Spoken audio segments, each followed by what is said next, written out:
दिवाली के त्योहार को मात्र 10 दिन ही बचे थे, लेकिन पति पत्नी के मन में कोई उत्साह नहीं था। क्या पता हम इस घर में दिवाली मना भी पाएंगे या नहीं। कल प्रॉपर्टी डीलर राकेश एक ग्राहक को लेकर आने वाला है। राकेश कह रहा था कि वो व्यक्ति प्रॉपर्टी में पैसा इन्वेस्ट करना चाहता है। डील उसको सही लगी तो एक साथ पूरे पैसे भी दे देगा। सुधाकर जी ने अपनी पत्नी विमला से कहा, पैसों की इतनी जरूरत ना होती तो मैं इस घर को कभी बिकने ना देती। अपनी खून पसीने की कमाई लगाकर आपने ये घर बनवाया था। ये मकान हमारे हर सुख दुख का साक्षी है। विमला जी ने साड़ी के पल्लू से आंसू पोंछते हुए कहा, इस मकान के बिकने का दुख मुझे भी बहुत हो रहा है, पर मकान के बिक जाने में ही हमारी भलाई है। रोजमर्रा के खर्चे चलाना मुश्किल हो रहा है। एक कमरे का किराए का घर ले लेंगे। इस मकान की रकम से जैसे तैसे हम अपना गुजारा कर ही लेंगे। सुधाकर जी मायूस होते हुए बोले। सुधाकर जी और विमला जी 65-70 वर्षीय दंपत्ति हैं।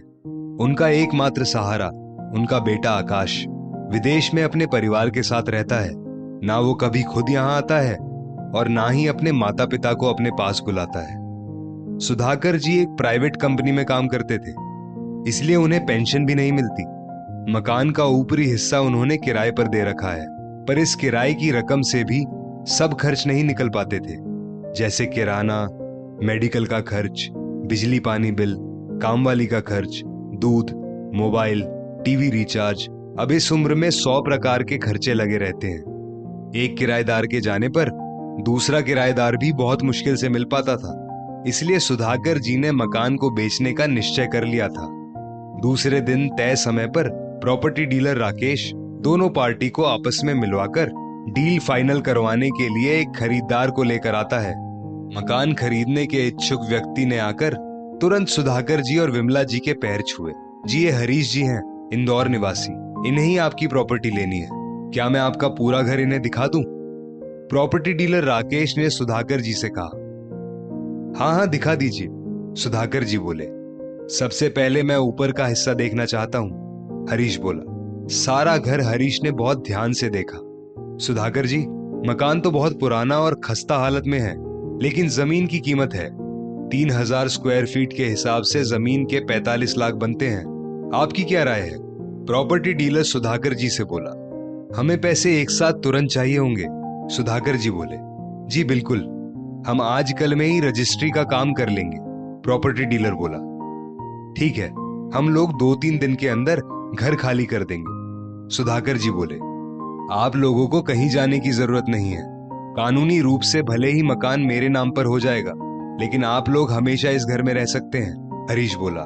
सब लोग आश्चर्यचकित रह गए। ताया जी, आपने मुझे पहचाना नहीं। मैं हरीश, अपनी माँ और छोटे भाई के साथ आपके यहाँ किराएदार था। करीब 10 वर्षों तक हम बिना किराया दिए आपके मकान में रहे थे, हरीश बोला। अरे हाँ, याद आया।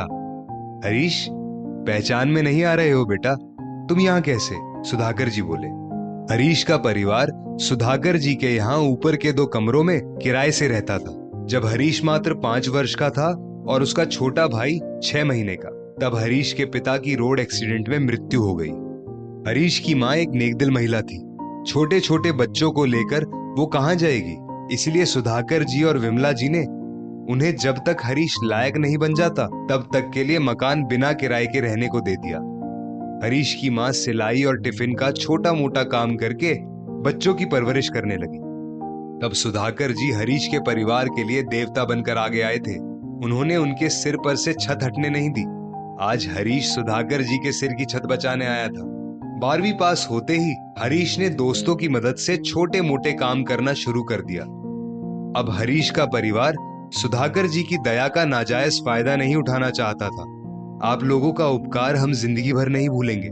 कठिन वक्त में आप लोगों ने हमें संभाला। ईश्वर आप लोगों को खुश रखे। ऐसा बोलकर हरीश की माँ दोनों बच्चों के साथ दूसरे शहर चली गई। आज हरीश बड़ा बिजनेसमैन बन चुका था। जब उसे पता चला कि सुधाकर जी मुश्किल दौर से गुजर रहे हैं, घर बेचने तक की नौबत आ गई है, तो वो सुधाकर जी की मदद के लिए वहां पहुंच गया। ताया जी, ये घर सदा आपका रहेगा, हरीश ने सुधाकर जी से कहा। हरीश ने 45 लाख सुधाकर जी के अकाउंट में ट्रांसफर कर दिए। अब सुधाकर जी अपनी पत्नी संग खुशियों वाली दिवाली अपने ही घर में मना रहे थे। दोस्तों, जो दूसरों के साथ अच्छा करेगा तो उसके साथ भी हमेशा अच्छा ही होगा। बुरे कर्म करके अच्छे भाग्य की कल्पना भी बेकार है। यदि हमारे कर्म अच्छे हैं तो भाग्य भी सुंदर ही होगा। इस स्टोरी को लेकर आपकी क्या राय है, नीचे कमेंट करके जरूर बताइएगा। और ऐसी ही और भी बेहतरीन वीडियोस के लिए हमारा पेज जरूर फॉलो करें। धन्यवाद।